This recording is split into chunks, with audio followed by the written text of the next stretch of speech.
Nabi SAW setelah menikah dengan Khadijah kemudian mendapatkan anak.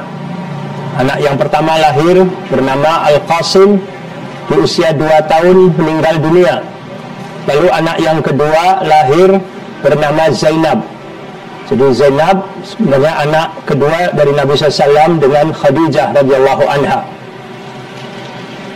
Kemudian baru anak-anak berikutnya yang lainnya, ada yang bernama Abdullah meninggal juga ketika kecil. Kemudian perempuannya Ruqayyah, Ummu Kulthum dan Fatimah radhiyallahu anhum ajmain. Ketika Zainab sudah tumbuh ya, menjadi gadis dan usianya masih sangat muda, lalu dipinang oleh salah seorang kerabatnya yang bernama Abul As bin Rabi'. Ibu Abul As ini bernama Halah binti Khuwailid, kakak beradik dengan Khadijah radhiyallahu anha. Jadi anak bibi, ya, sepupu. Dan Abul As ini juga orang yang baik, yang santun akhlaknya, bertanggung jawab, begitu penyayang. Kemudian juga pekerja keras, masih muda tapi dia juga sibuk berdagang. Di antaranya berdagang juga keluar ilafihim rihlatas syita wassaif, jalanan di musim dingin, di musim panas, mengadakan perjalanan untuk dagang. Datanglah Abul As menemui Rasul SAW. Waktu itu kebiasaan orang Arab memanggil orang yang lebih tua pun dengan nama, bukan masalah ya. Ya Muhammad, saya ingin menikahi putrimu Zainab. Rasulullah SAW senang, Khadijah juga senang, tapi Nabi SAW tidak bisa memutuskan sebelum minta izin dulu kepada Zainab. Nabi SAW bertanya kepada Zainab. Zainab pun Nabi menyebutkan bahwa Abul As menyebutkan namamu. Itu sebagai satu kiasan bahwasanya menyebutkan nama di sini artinya sudah mau meminang, melamar. Apakah kamu bersedia untuk menikah dengan Abul As? Zainab diam saja, wajahnya memerah dan tersenyum. Maka apabila seorang gadis ditanya oleh ayahnya atau walinya tentang laki-laki yang akan menikahinya dan dia diam, itu pertanda setuju. Berbeda kalau tidak setuju, biasanya perempuan akan menyampaikan secara langsung bahwa saya tidak mau, saya tidak setuju dan seterusnya. Tapi kalau diam, ya, gadis gitu umumnya adalah sebagai tanda setuju. Singkatnya Nabi SAW menikahkan Zainab dengan Abul As ini sebelum beliau alaihi salatu wassalam diutus menjadi Rasul ya, kejadiannya ya, sebelum diutus menjadi Rasul. Nabi SAW juga punya anak berikutnya yang bernama Ruqayyah, Ummu Kulthum, dinikah oleh 2 anak dari Abu Lahab sebelum Nabi SAW diutus menjadi Rasul. Kemudian setelah nikah tentu pisah, tempat tinggalnya Zainab ikut bersama suaminya Abul As. Suaminya sibuk berdagang, suatu hari suaminya sedang melakukan perjalanan niaga dagang yang jauh. Kalau perjalanan jauh itu bisa pulang pergi bisa sampai 3 bulan. Maka Zainab pun sering berkunjung ke rumah ibunya Khadijah. Waktu menikah, Khadijah memberikan hadiah kalung milik Khadijah yang sangat disayangi oleh Khadijah. Ini senang dengan kalung tersebut. Tetapi ketika anaknya menikah, diberinya hadiah Zainab ini dengan kalung tersebut. Ketika Abul As sedang bepergian dagang, safar, Nabi SAW mendapatkan wahyu awal surat Al-Alaq ya, diutus menjadi Rasul, menyampaikan kepada istri Khadijah radhiyallahu anha, istri yang setia, mendukung, membela Nabi SAW, memotivasi Nabi SAW beriman kepada Nabi SAW. Ada juga Zaid bin Harithah, budaknya Nabi SAW yang sudah dimerdekakan. Asalnya adalah Zaid ini budak dari Khadijah, diberi hadiah kepada Nabi SAW, yang bahkan dijadikan anak oleh Nabi kan, jadi anak angkat. Kemudian juga Abu Bakar As-Siddiq radhiyallahu anhu, dari orang dewasa yang merdeka yang pertama kali masuk Islam. Ali bin Abi Thalib dari anak-anak, termasuk anak-anak Nabi Muhammad SAW pun beriman dengan Nabi SAW. juga Zainab juga gitu kan. Tapi suaminya belum pulang, belum tahu kejadian ini. Ketika ditunggu-tunggu suaminya, Zainab sudah ingin menyampaikan berita gembira, berita besar. Ketika suaminya datang, sampaikan kepada Zainab, ada berita besar bahwa ayah saya dapatkan wahyu dari Allah, diutus menjadi rasul gitu kan. Saya juga sudah beriman. Ternyata Abul As tidak siap untuk menerima Islam, di luar dugaan. Disangka oleh Zainab akan masuk Islam gitu. Ternyata malah sempat ditegur, kenapa kamu nggak beritahu dulu kepada saya sebelum masuk Islam, sebelum memutuskan masuk Islam. Kata Zainab, ayah saya orang jujur, nggak pernah berdusta sekalipun, nggak mungkin bohong gitu. Ya, kata suaminya, saya juga tidak menuduh beliau, tetapi saya sendiri belum siap masuk Islam. Gimana nanti kata-kata orang-orang masyarakat penduduk Mekah? Mereka akan mengatakan bahwa Abul As telah menghinakan nenek moyangnya dan masuk Islam karena dia cinta kepada istrinya, nurut kepada istrinya.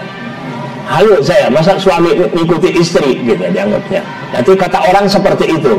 Akhirnya dia tidak mau masuk Islam. Ini juga suatu kesalahan fatal sebenarnya ya. Memikirkan apa kata orang, akhirnya menolak kebenaran, menolak hidayah. Tapi ini kejadian nyata dalam masyarakat, terkadang terjadi seperti itu. Tapi Abul As juga tidak memaksakan istrinya untuk tidak boleh mengikuti Islam, tidak. Dia perbolehkan, silahkan. Kalau kamu mau meyakini keyakinan ayahmu, silahkan. Tapi saya tidak bisa. Saya tidak mau masuk Islam. Mudah-mudahan kamu bisa memaklumi saya. Maksudnya gitu, menghargai keputusan saya, bisa memaklumi keputusan saya. Kata Zainab, tentu dengan sedih sebenarnya, tapi dia juga gembira. Suaminya tidak melarang satu sisi ya, tapi sedih adalah karena dia tidak mau masuk Islam. Zainab mengatakan, kalau bukan saya, siapa lagi yang akan memaklumi kamu? Saya istrimu. Waktu itu belum turun ayat Al-Quran yang melarang orang musyrik, orang kafir menikah dengan muslimah, belum ada. Jadi dibolehkan kan? Maka Zainab pun tidak mempermasalahkan dan memaklumi keputusan suaminya, menghargai keputusan suaminya. Nabi SAW berdakwah sembunyi-sembunyi, berdakwah juga kepada kerabat, ditentang oleh kaumnya, ditentang oleh pamannya Abu Lahab. Bahkan pamannya ini menyuruh dua anak laki-lakinya untuk menceraikan Ruqayyah dan Ummu Kulthum. Dalam rangka apa? Ingin menyakiti hati Nabi SAW. Kalau Nabi SAW sebagai seorang ayah, punya anak jadi janda, dicerai, pasti jadi beban pikiran. Sengaja mereka ingin supaya Nabi SAW terbebani pikirannya. Tapi Nabi SAW dan kedua putrinya juga senang berpisah dengan anak Abu Lahab, orang-orang yang jahat, yang busuk hatinya. Alhamdulillah, artinya menerima ridha. Abul As juga didatangi oleh penduduk Mekah. Wahai Abul As, kamu harus ceraikan itu istrimu itu, putrinya Muhammad katanya. Ceraikan. Abul As tidak bisa ditekan. Dia bilang, malah kaum musyrikin itu mengatakan, kamu ceraikan, kami akan cari penggantinya. Perempuan yang paling cantik yang kamu inginkan, kriterianya apa, kami akan datangkan untuk kamu. Abul As bilang, demi Allah, saya tidak akan menceraikan istri saya ini. Tidak ada pengganti di dunia ini bagi istri saya, tidak ada. Ini jawaban yang tegas. Dan Nabi SAW bangga dengan sifat Abul As tadi. Walaupun dia kafir, tapi dia tidak mau menyakiti istrinya dan tidak mau menyakiti Nabi Muhammad SAW. Tetap menghormati mertuanya. Akhirnya, singkat kata, sampai Nabi SAW hijrah ke Madinah. Zainab izin, ya Rasulullah, bagaimana kalau saya tetap tinggal di Mekah menemani suami saya? Silahkan, kata Nabi SAW. Nabi SAW berangkat hijrah. Sedih juga Nabi SAW berpisah dengan Zainab. Zainab juga sedih berpisah dengan suaminya. Sampai datang waktunya perang Badar di tahun kedua Hijriah. Perang Badar, kaum musyrikin Mekah berangkat untuk membela, menolong kafilah dagang yang datang dari Syam kan, yang dicegat.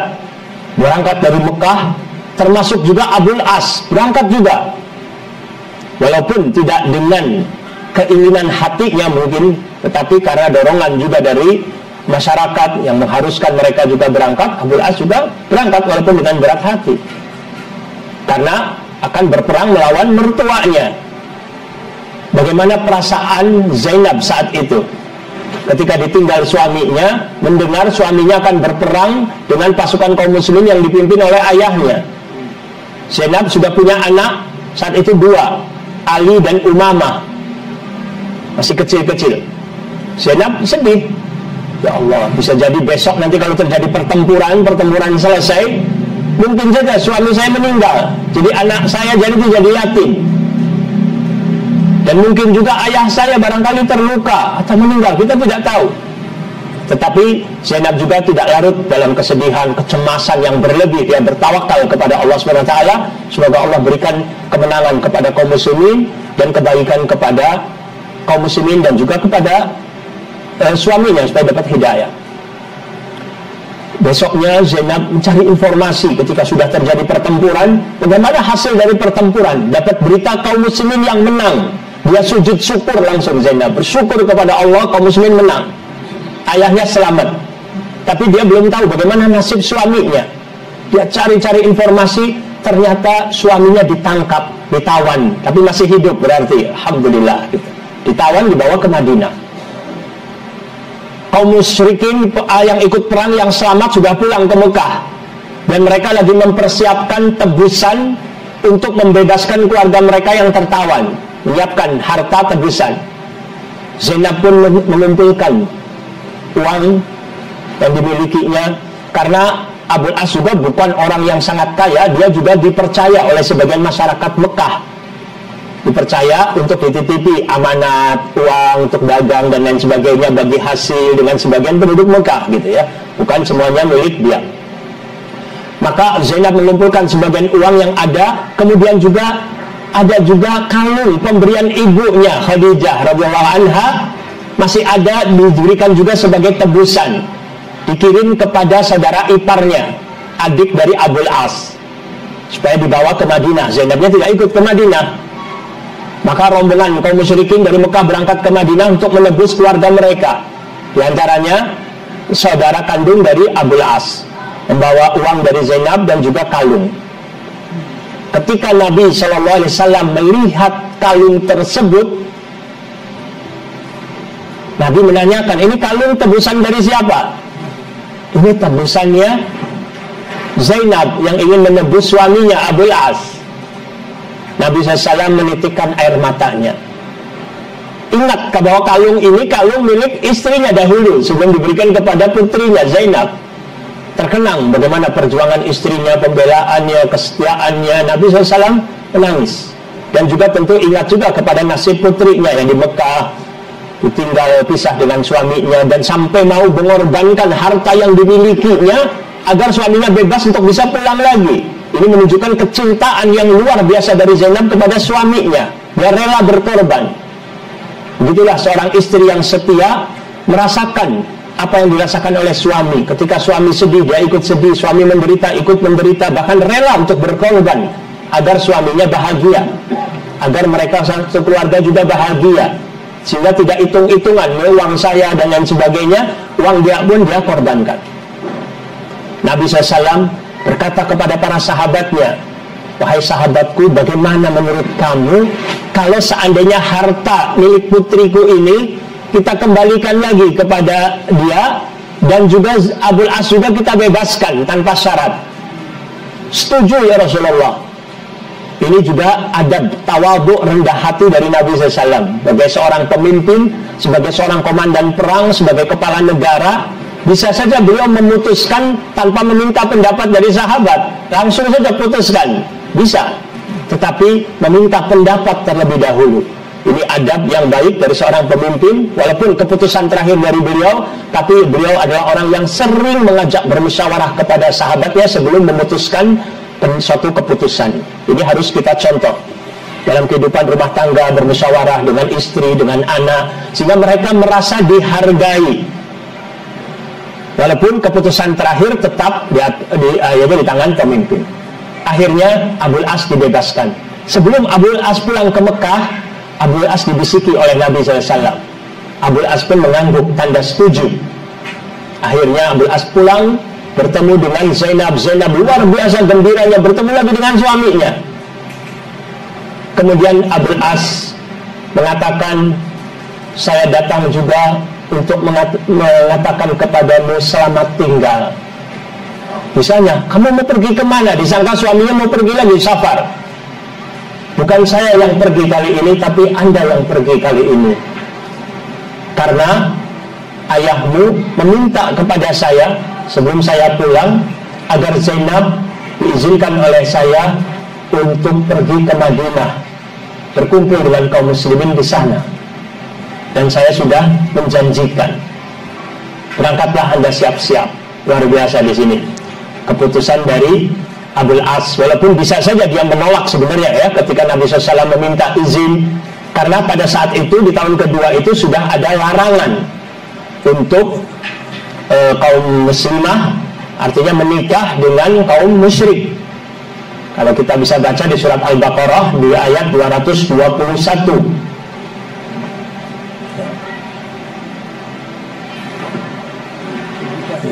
Ya, wala tunkihu al-musyrikin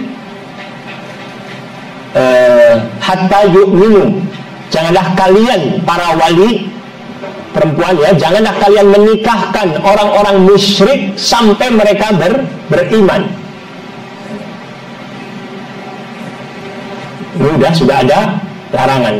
Tapi Nabi SAW bagaimana bijaksananya ketika berdialog dengan Abul As tadi. Dia sebagai mertua tidak mentang-mentang sebagai mertua kemudian memaksakan kepada menantunya, kamu bawa kembalikan anak saya misalnya kan, istrimu kepada saya. Tidak. Tetapi itu pun dibisikinya. Dan setelah dibebaskan, tidak katakan saya bebaskan tapi syaratnya kamu kembalikan anak saya, juga tidak. Tapi menantunya ini juga luar biasa. Menantunya juga menghormati, memuliakan mertua. Ini kalau antara menantu dengan mertua itu saling menghormati, saling menghargai, yang mertua juga tidak menekan, tidak membuat penantu ini tertekan batinnya dan lain sebagainya, tentu menantu juga akan gembira. Sebaliknya juga menantu juga tidak membuat gusar, tidak menyakiti hati mertua dan seterusnya. Ini hal yang baik. Akhirnya Zainab pun taat kepada Allah, taat kepada Rasul SAW. Walaupun di hati tentu tidak ingin berpisah dengan suami yang dicintainya, yang dia sudah korbankan juga hartanya supaya bisa berkumpul. Tapi ketika datang perintah dari Allah, dari Rasul untuk berpisah, siap. Orang-orang yang beriman itu orang yang lebih mengutamakan akhirat daripada dunia. Tidak mengikuti hawa nafsu, tidak mengikuti perasaan, tapi taat kepada Allah dan Rasul. Harusnya diikuti juga oleh kaum muslimin dan muslimah sekarang. Kita prihatin ketika di zaman sekarang ada kaum muslimah mau dinikahi dengan orang musyrik, orang kafir, langsung dia rela, bahkan dia mau murtad, naudzubillah, menggadaikan akidah, menjual agama, menjual keimanan. Tapi Zainab tetap taat kepada Allah, yakin kalau taat kepada Allah, yakin-yakinnya bahwa kalau taat kepada Allah, Allah akan memberikan jalan keluar yang terbaik. Allah akan memberikan kebahagiaan di dunia dan di akhirat. Apabila dia melanggar aturan Allah dan Rasulnya, maka yang ada adalah kesengsaraan, kecelakaan di dunia sebelum di akhirat juga. Akhirnya Zainab pun, tapi Zainab tidak putus asa, masih mengajak suaminya, kamu kan nanti ikut ngantar saya kan ke Madinah, sekalian saja masuk Islam gitu. Ditawari lagi tetap. Suaminya bilang, saya tidak mengantarmu ke Madinah, saya tidak masuk Islam. Tetapi ayahmu sudah mengirim utusan Zaid bin Harithah dan orang dari Ansor yang akan menunggu di luar kota Mekah. Karena kota Mekah bahaya, masih banyak musuh. Ini baru terjadi perang Badar, kurang lebih sebulan setelah terjadi perang Badar, kaum musyrikin 70 orang, tokoh-tokohnya banyak yang meninggal, tentu masih luka hatinya. Maka nanti kamu diantar oleh saudara kandung saya. Diantar, nanti diserahkan kepada Zaid bin Harithah dan orang Ansar di sana, utusan ayahmu. Nanti kamu berangkat, saya tidak ikut berangkat. Tentu sedih. Zainab membawa anaknya dua, Ali dan Umamah. Dan saudara kandung dari Abul As membawa Zainab di siang hari, di terang bolong. Bawa orang-orang musyrik banyak yang tidak terima. lagi dendam kepada Nabi SAW, sedangkan ini ada putrinya. Kalau bisa putrinya disakiti. Pada saat itu Zainab sedang hamil. Ada orang-orang musyrik bawa tombak, unta yang dinaiki oleh Zainab. Zainab naik unta gitu ya. Kemudian di atas untanya itu ada sekeduk kayak kemah kecil, kayak gubuk kecil untuk masuk di dalamnya ya. Jadi tidak terlihat langsung, sedang hamil. Kemudian di bawahnya yang nuntun adalah saudara ipar Zainab. Banyak orang yang menonton, banyak orang yang mengikuti dan yang mengganggu untanya. Padahal saudaranya udah bilang, kalau kalian mengganggu saya akan tempur, walaupun saudaranya musyrik juga. Tapi membela saudara iparnya.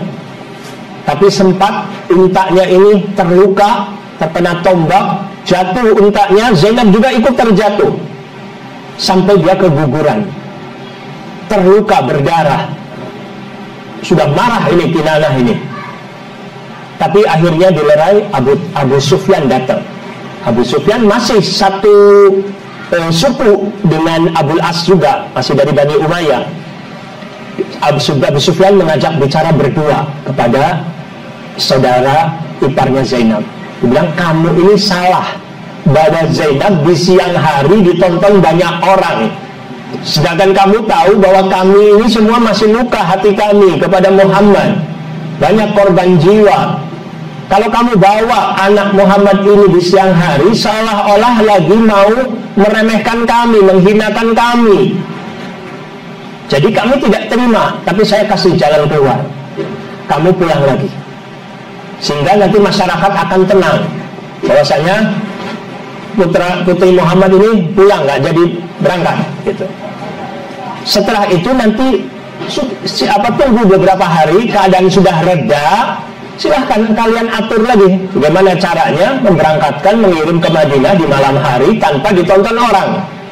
Dikasih solusi oleh Abu Sufyan. Padahal Abu Sufyan juga musuhnya Nabi Muhammad SAW, musuh kaum muslimin, tapi dia juga ada rasa solidaritas kepada orang yang satu suku juga, yaitu Abul As. Maka dia juga menghormati, memberikan jalan keluar, dan supaya tidak ada kericuhan dengan masyarakat. Akhirnya saudara ipar Zainab ini juga menurut, mengikuti, dan Zainab juga perlu perawatan dulu juga ya, karena keguguran, sakit, pulang dulu. Sudah sampai keadaan sudah membaik, sudah baik, baru akhirnya Zainab diberangkatkan secara sembunyi-sembunyi, kemudian diantar oleh utusan Nabi SAW ke Madinah. Itu singkat cerita seperti itu. Nabi SAW sempat mengancam untuk orang yang mengganggu Zainab itu untuk boleh dibunuh, memberitahukan kepada kaum muslimin siapa yang mendapatkan si fulan dan si fulan, ada dua orang tokohnya ya, boleh dibunuh. Tetapi salah satunya akhirnya masuk Islam, dan yang satunya tidak ada beritanya, berarti mati dalam keadaan kafir. Kemudian tapi tidak sempat ada berita dalam sejarah tentang dibunuh, mungkin tidak bertemu dengan kaum muslimin. Mereka yang berbuat gaduh mengganggu Zainab itu dihina oleh Hindun, istri Abu Sufyan. Hindun juga sebenarnya sakit hati pada saat itu sebelum masuk Islam kepada Nabi SAW, karena ayahnya dibunuh, pamannya dibunuh. Tapi dia tidak terima seorang perempuan yang lemah disakiti. Maka Hindun berkata-kata yang pedas kepada yang mengganggu Zainab. Kalian ini banci, katanya, beraninya sama perempuan, tapi waktu di medan perang pada jadi penakut. Karena di perang Badar kaum musyrikin kalah telak gitu kan. Jadi dicaci maki orang yang mengganggu Zainab.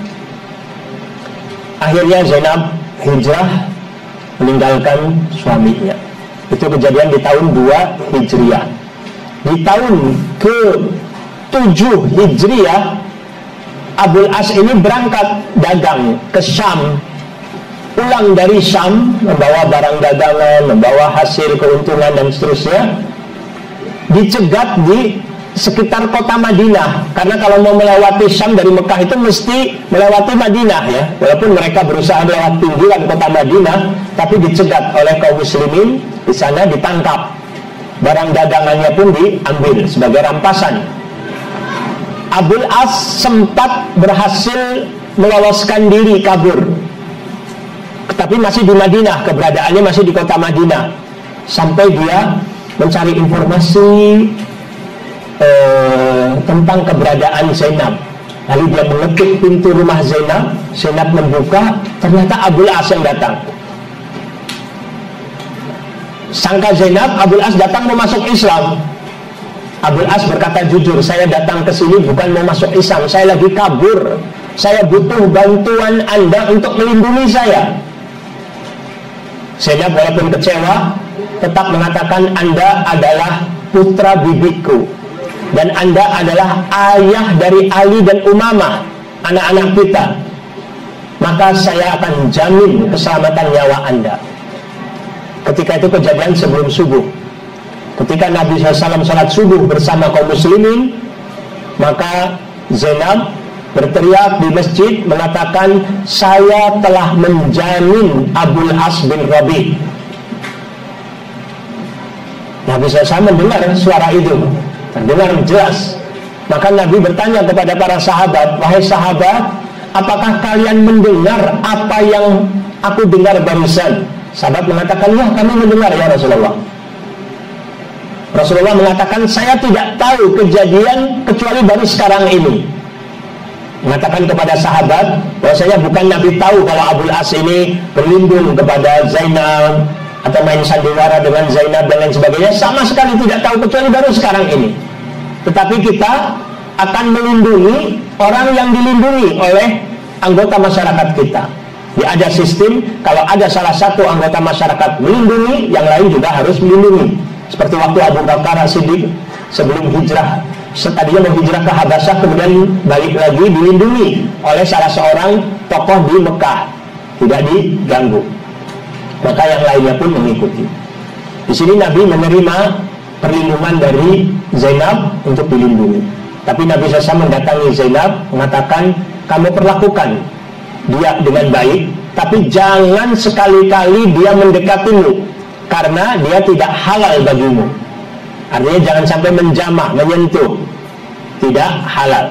Tapi perlakukan, beri makan dan lain sebagainya, silahkan. Kemudian Nabi SAW kembali lagi kepada para sahabat bermusyawarah. Bagaimana pendapat kalian? Harta rampasan ini sudah disebut fai. Fai itu harta rampasan bukan dari peperangan, gitu ya. Tapi kalau orang kafilah dan lain sebagainya itu halal dan jadi haknya mereka kaum muslimin. Maka Nabi berpendapat, bagaimana pendapat kalian kalau Abul As ini kita bebaskan dan harta rampasannya yang sudah kalian terima itu dikembalikan kepada dia. Kalau kalian kembalikan, saya lebih suka. Tapi kalau kalian tidak setuju, itu hak kalian. Halal, syariat Allah menghalalkan untuk kalian. Jadi Nabi tidak memaksa. Tentu sahabat yang cinta kepada Rasulullah SAW mengatakan, kami tidak keberatan ya Rasulullah, harta rampasan yang kami sudah terima ini kami akan kembalikan lagi kepada Abul As. Akhirnya mereka mengembalikan semuanya, dan Abul As juga pulang ke Mekah. Zainab mengajak lagi untuk masuk Islam aja, nggak usah pulang. Tapi Abul As mengatakan tidak, saya harus pulang. Abul As pulang ke Mekah, mengembalikan harta milik musyrikin Mekah satu persatu, keuntungan dibagi semua selesai. Sampai Abul As mengatakan lagi, masih ada lagi tidak sisa atau hak kalian yang masih ada di tangan saya? Mereka mengatakan tidak ada. Anda adalah orang yang karim, orang yang wafi, orang yang dermawan dan orang yang setia. Sudah benar, tidak ada, tidak ada. Kalau begitu, sekarang asyhadu an la ilaha illallah wa asyhadu anna muhammadan rasulullah. Mengucapkan dua kalimat syahadat. Saya sekarang masuk Islam.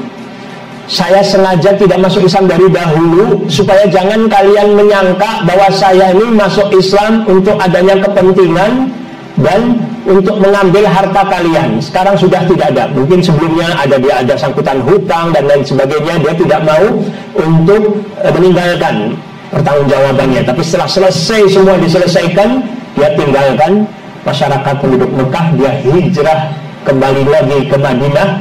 Sampai di Madinah menjelang subuh bertemu dengan Nabi SAW. Ya Rasulullah, kemarin saya datang sini sebagai tawanan, sekarang saya datang mengucapkan dua kalimat syahadat masuk Islam dengan keadaan merdeka, bukan sebagai tawanan. Karena kalau di waktu masuk Islam di Madinah boleh disangka karena ditahan, terpaksa. Tapi dia sudah pergi, sudah pulang ke Mekah. Maka Nabi SAW bergembira sekali Abul As masuk Islam. Dan Abul As tanya lagi, ya Rasulullah, boleh tidak saya kembali lagi kepada Zainab? Zainab juga sangat mencintai Abul As. Waktu di Madinah saja banyak orang yang melamar dia, dia tidak menerima. Dia tetap sabar barangkali suaminya dapat hidayah. Bayangkan, dari mulai awal dakwah Islam di Mekah dakwah 13 tahun. Kemudian ini tahun ke-7 Hijriah, 20 tahun lamanya Zainab sabar menunggu suaminya dapat hidayah masuk Islam. Akhirnya alhamdulillah dapat hasilnya. Akhirnya Zainab pun kembali lagi bersama Abul As.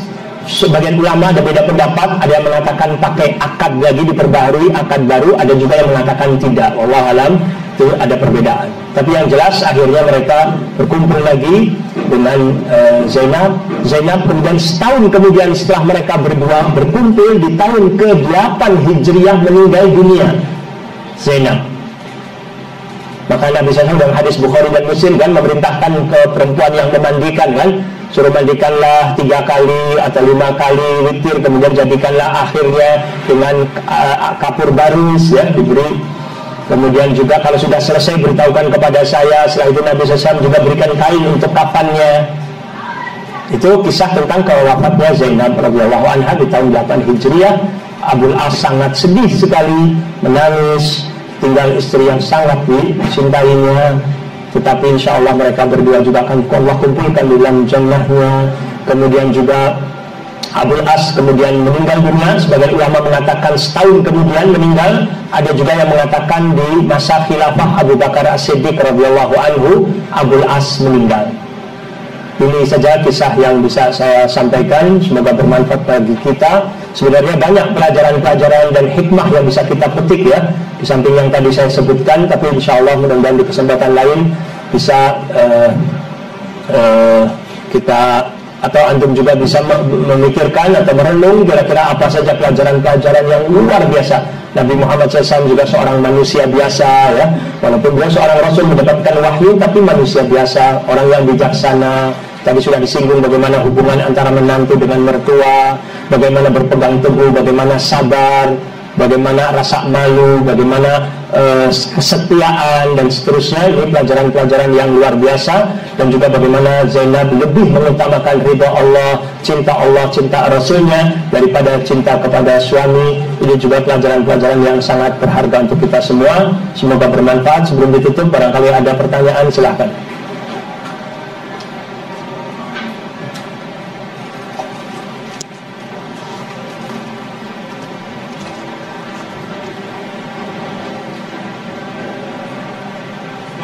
Ya. Terkait masalah adanya syariat dari Allah Ta'ala bahwa seseorang yang musyrik dilarang menikahi orang yang muslim.